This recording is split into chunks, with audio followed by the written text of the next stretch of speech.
उत्पत्ति अध्याय 31। उत्पत्ति अध्याय 31। फिर लाबान के पुत्रों की ये बातें याकूब के सुनने में आई कि याकूब ने हमारे पिता का सब कुछ छीन लिया है और हमारे पिता के धन के कारण उसकी यह प्रतिष्ठा है।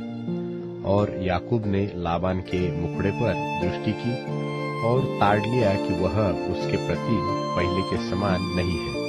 तब यहोवा ने याकूब से कहा, अपने पितरों के देश और अपनी जन्मभूमि को लौट जा और मैं तेरे संग रहूंगा। तब याकूब ने राहेल और लिया को मैदान में अपनी भेड़ बकरियों के पास बुलाकर कहा, तुम्हारे पिता के मुखड़े से मुझे समझ पड़ता है कि वह तो मुझे पहले की नाई अब नहीं देखता, पर मेरे पिता का परमेश्वर मेरे संग है। और तुम भी जानती हो कि मैंने तुम्हारे पिता की सेवा शक्ति भर की है और तुम्हारे पिता ने मुझसे छल करके मेरी मजदूरी को 10 बार बदल दिया, परंतु परमेश्वर ने उसको मेरी हानि करने नहीं दिया। जब उसने कहा कि चित्ती वाले बच्चे तेरी मजदूरी ठहरेंगे, तब सब भेड़ बकरियां चित्ते वाले ही जनने लगी। और जब उसने कहा कि धारी वाले बच्चे तेरी मजदूरी ठहरेंगे, तब भेड़ बकरियां धारी वाले जनने लगी। इस रीति से परमेश्वर ने तुम्हारे पिता के पशु लेकर मुझको दे दिए। भेड़ बकरियों के गाभिन होने के समय मैंने स्वप्न में क्या देखा कि जो बकरे बकरियों पर चढ़ रहे हैं सो धारी वाले, चित्ते वाले और धब्बे वाले हैं। और परमेश्वर के दूत ने स्वप्न में मुझसे कहा, हे याकूब। मैंने कहा, क्या आज्ञा?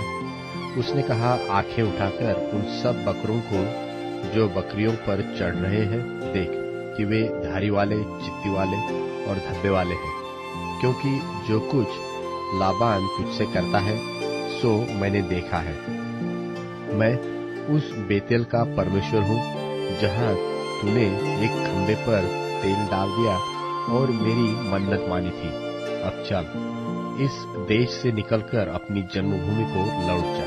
तब राहेल और लिया ने उससे कहा, क्या हमारे पिता के घर में अब भी हमारा कुछ भाग व अंश बचा है?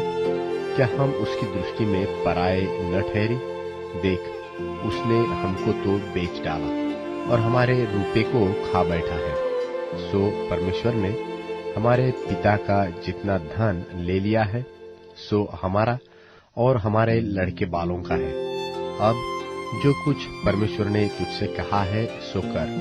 तब याकूब ने अपने लड़के बालों और स्त्रियों को ऊंटों पर चढ़ाया और जितने पशुओं को वह पद्दनराम से इकट्ठा करके धनाढ्य हो गया था, सबको कनान में अपने पिता इसहाक के पास ले जाने की मनसा से साथ ले गया। लाबान तो अपनी भेड़ों का ऊन कतरने के लिए चला गया था और राहेल अपने पिता के गृह देवताओं को चुरा ले गई। सो याकूब लाबान अरामी के पास से चोरी से चला गया।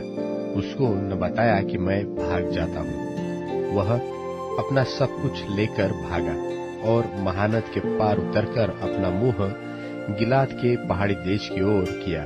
तीसरे दिन लाबान को समाचार मिला कि याकूब भाग गया है। सो उसने अपने भाइयों को साथ लेकर उसका 7 दिन तक पीछा किया और गिलाद के पहाड़ी देश में उसको जा पकड़ा। तब परमेश्वर ने रात के स्वप्न में अरामी लाबान के पास आकर कहा, सावधान, तू याकूब से न तो भला कहना और न बुरा। और लाबान याकूब के पास पहुंच गया। याकूब तो अपना तंबू गिलाद नाम पहाड़ी में खड़ा किया पड़ा था और लाबान ने भी अपने भाइयों के साथ अपना तंबू उसी पहाड़ी देश में खड़ा किया। तब लाबान याकूब से कहने लगा, तूने यह क्या किया कि मेरे पास से चोरी से चला आया और मेरी बेटियों को ऐसा ले आया जैसा कोई तलवार के बल से बंदी बनाए गए? तू क्यों चुपके से भाग आया और मुझसे बिना कुछ कहे मेरे पास से चोरी से चला आया? नहीं तो मैं तुझे आनंद के साथ मृदंग और वीणा बजाते और गीत गवाते विदा करता। तूने तो मुझे अपने बेटे बेटियों को चूमने तक न दिया। तूने मूर्खता की है। तुम लोगों की हानि करने की शक्ति मेरे हाथ में तो है, पर तुम्हारे पिता के परमेश्वर ने मुझसे बीती हुई रात में कहा, सावधान रह। याकूब से न तो भला कहना और न बुरा।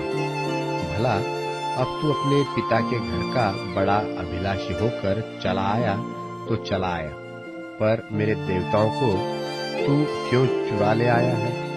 याकूब ने लाबान को उत्तर दिया, मैं यह सोचकर डर गया था कि कहीं तू अपनी बेटियों को मुझसे छीन न ले। जिस किसी के पास तू अपने देवताओं को पाए सो जीता न बचेगा। मेरे पास तेरा जो कुछ निकले सो भाई बंधुओं के सामने पहचान कर ले ले, क्योंकि याकूब न जानता था कि राहेल गृह देवताओं को चुरा ले आई है। यह सुनकर लाबान याकूब और लिया और दोनों दासियों के तंबुओं में गया और कुछ न मिला। तब लिया के तंबू में से निकलकर राहेल के तंबू में गया। राहेल तो गृह देवताओं को ऊंट की काठी में रख के उन पर बैठी थी। सो लाबान ने उसके सारे तंबू में टटोलने पर भी उन्हें न पाया। राहेल ने अपने पिता से कहा, हे मेरे प्रभु, इससे अप्रसन्न न हो कि मैं तेरे सामने नहीं उठी, क्योंकि मैं स्त्री धर्म से हूँ। सो उसने उसके ढूंढ करने पर भी गृह देवता उसको न मिले। तब याकूब क्रोधित होकर लाबान से झगड़ने लगा और कहा, मेरा क्या अपराध है, मेरा क्या पाप है कि तूने इतना क्रोधित होकर मेरा पीछा किया है? तूने जो मेरी सारी सामग्री को टटोल कर देखा, सो तुझको अपने घर की सारी सामग्री में से क्या मिला? कुछ मिला हो तो उसको यहाँ अपने और मेरे भाइयों के सामने रख दे, और वे हम दोनों के बीच न्याय करें। इस 20 वर्षों से मैं तेरे पास रहा, इनमें न तो तेरी भेड़ बकरियों के गर्भ गिरे और न तेरे मेंढों का मांस मैंने कभी खाया। जिससे बनेल जंतुओं ने फाड़ डाला, उसको मैं तेरे पास न लाता था। उनकी हानि मैं ही उठाता था। चाहे दिन को चोरी जाता, चाहे रात को, तू मुझी से उसको ले लेता था। मेरी तो यह दशा थी कि दिन को तो मैं घाम और रात को पाला मुझे खा गया, और नींद मेरी आंखों से भाग जाती थी। 20 वर्ष तक मैं तेरे घर रहा। 14 वर्ष तो मैंने तेरी दोनों बेटियों के लिए और 6 वर्ष तेरी भेड़ बकरियों के लिए सेवा की, और तूने मेरी मजदूरी को 10 बार बदल डाला। मेरे पिता का परमेश्वर अर्थात इब्राहिम का परमेश्वर, जिसका भय इसहाक भी मानता है, यदि मेरी ओर न होता तो निश्चय तू अब मुझे छूछे हाथ जाने देता। मेरे दुख और मेरे हाथों के परिश्रम को देखकर परमेश्वर ने बीती हुई रात में तुझे दपटा। लाबान ने याकूब से कहा, ये बेटियां तो मेरी ही है, और ये पुत्र भी मेरी ही है, और ये भेड़ बकरियां भी मेरी ही है, और जो कुछ तुझे देख पड़ता है सो सब मेरा ही है। और अब मैं अपनी इन बेटियों व इनके संतानों से क्या कर सकता हूँ? अब आ, मैं और तू दोनों आपस में वाचा बांधे, और वह मेरे और तेरे बीच साक्षी ठहरे। तब याकूब ने एक पत्थर लेकर उसका खंबा खड़ा किया। तब याकूब ने अपने भाई बंधुओं से कहा, पत्थर इकट्ठा करो। यह सुनकर उन्होंने पत्थर इकट्ठा करके एक ढेर लगाया, और वही ढेर के पास उन्होंने भोजन किया।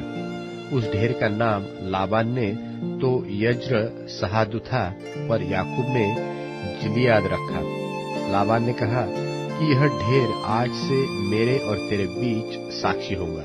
इस कारण उसका नाम जिलियाद रखा गया, और मिस्पा भी, क्योंकि उसने कहा कि जब हम एक दूसरे से दूर रहे तब यहोवा मेरी और तेरी देखभाल करता रहे। यदि तू मेरी बेटियों को दुख दे व उनके सिवाय और स्त्रियां ब्याह ले, तो हमारे साथ कोई मनुष्य तो न रहेगा। पर देख, मेरे तेरे बीच में परमेश्वर साक्षी रहेगा। फिर लाबान ने याकूब से कहा, इस ढेर को देख और इस खंबे को भी देख, जिसको मैंने अपने और तेरे बीच में खड़ा किया है। यह ढेर और यह खंबा दोनों इस बात के साक्षी रहे कि हानि करने की मनसा से न तो मैं इस ढेर को लांग कर तेरे पास जाऊंगा, न तू इस ढेर और इस खंबे को लांग कर मेरे पास आएगा। इब्राहिम और नाहोर और उनके पिता तीनों का जो परमेश्वर है, सो हम दोनों के बीच न्याय करे। तब याकूब ने उसकी शपथ खाई जिसका भय उसका पिता इसहाक मानता था, और याकूब ने उस पहाड़ पर मेल बलि चढ़ाया और अपने भाई बंधुओं को भोजन करने के लिए बुलाया। सो उन्होंने भोजन करके पहाड़ पर रात बिताई। बिहान को लाबान तड़के उठा और अपने बेटे बेटियों को चूमकर और आशीर्वाद देकर चल दिया और अपने स्थान को लौट गया।